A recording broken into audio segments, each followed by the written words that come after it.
My neighbors have an impressive display of holiday lights covering their house, the shrubbery, and the entire lawn. They were recently awarded for the best light display by the Neighborhood Association. The centerpiece of it all is an 8-piece announcement in lights. Jesus is the reason for the season. And while technically Jesus is not the only reason for this season, it is a bold and vital reminder of why we celebrate Christmas in the first place.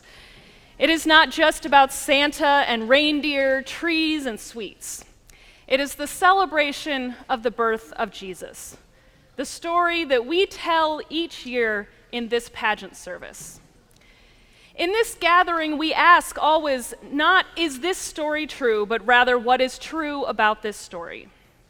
And what feels especially true to me this year is the importance of that stable in Bethlehem as a sanctuary and as a beacon. The Holy Family, a refugee family, wandered trying to find a place to give birth. They were turned away at the inn, but found their way to a barn with stables meant for horses and sheep, where Mary gave birth to the baby Jesus and placed him in a manger. The stable was both a sanctuary, a place for Mary and Joseph to find rest, and a beacon, the place over which the star of Bethlehem shone, guiding the Magi and others to the little baby, to see this symbol of love and hope born into the world. The Unitarian Universalist musician Peter Mayer wrote a beautiful song entitled Stables, which says, "In Bethlehem a manger waits, long ago and so today. Where hatred-weary people pray, love will come and lay there. And so do countless stables stand in hearts as harsh as desert lands, rough shelters in the wind and sand, that love may come and stay there. Love that opens fists of hate, heaps up gold on beggars' plates. Love that shows a kindly face to enemies and strangers.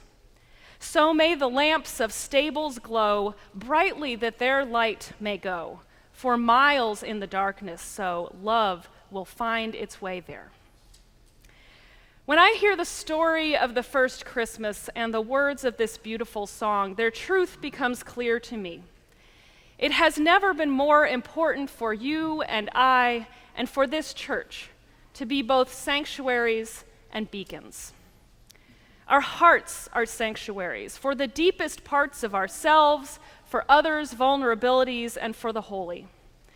A sanctuary is a sacred place, a place of radical welcome, a place of refuge, safety, and shelter. There are many in need of sanctuary right here in our communities and in our world. They are in need of a shelter from the cold, from the storm of life and the world, or from the challenges of the holiday season. They have been turned away from the inn, or perhaps from many inns, and are searching for a place to settle. Can your heart or your home be such a refuge? When we extend sanctuary to others, we also stand as beacons. Sometimes we are beacons by virtue of a simple gesture, such as a kind smile or an open-hearted invitation.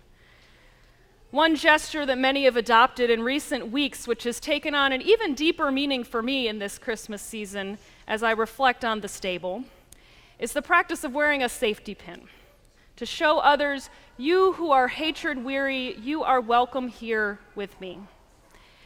A beacon is a guiding light, a source of inspiration that shines brightly in the darkness and says, I am here and love is welcome here.